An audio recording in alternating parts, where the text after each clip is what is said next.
নমস্কার বন্ধুরা, মা ও মেয়ের রান্নাবান্নায় আপনাদের জানাই সবাইকে স্বাগত। সবাই কেমন আছেন? আশা করছি সবাই খুব ভালো আছেন। আজ আবারও আপনাদের মাঝে এলাম সম্পূর্ণ একটা নতুন রেসিপি নিয়ে।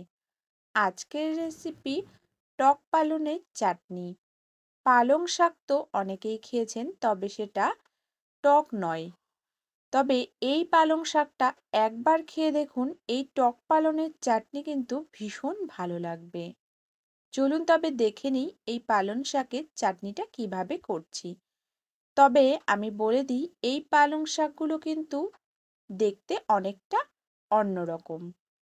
পাতাগুলো পেছন দিকে অনেকটা রুপোলি রুপোলি রঙের হয়, আর পাতাগুলো কিন্তু খুব নরম হয়।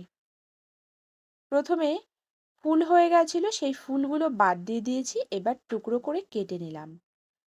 একটু পাঁচফোড়ন আমি শুকনো চাটুতে করে ভেজে নিয়েছি। এদিকে কড়াইতে তেল গরম করে পাঁচফোড়ন ফোড়নে দিয়েছি।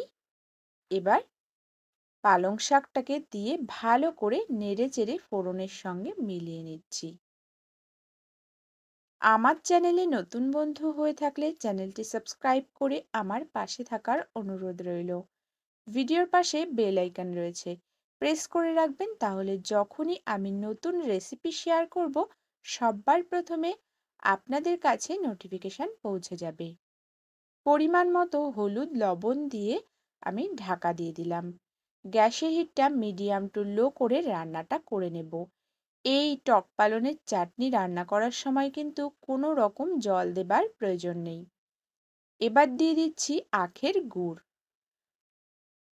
আখের গুড়টা বেশ অনেকটা পরিমাণেই দিয়েছি, কারণ এটা কিন্তু খেতে খুবই টক। টক পালনের চাটনিটা সম্পূর্ণ হয়ে এসেছে, তবে নামানোর আগে দেব ভাজা মশলা গুঁড়ো। যেই মশলাটা আমি ভেজে রেখেছিলাম ওই মশলাটাই একটু গুঁড়ো করে দিয়ে দিলাম। মিলিয়ে নিয়ে তারপর নামিয়ে নেব। একবার বাড়িতে বানিয়ে এই টক পালনের চাটনি খেয়ে দেখুন, আশা করছি খুব ভালো লাগবে। আজকের রেসিপি এই পর্যন্ত। দেখা হচ্ছে অন্য কোনো রেসিপিতে। ততক্ষণের জন্য সবাই ভালো থাকবেন, সুস্থ থাকবেন। ধন্যবাদ।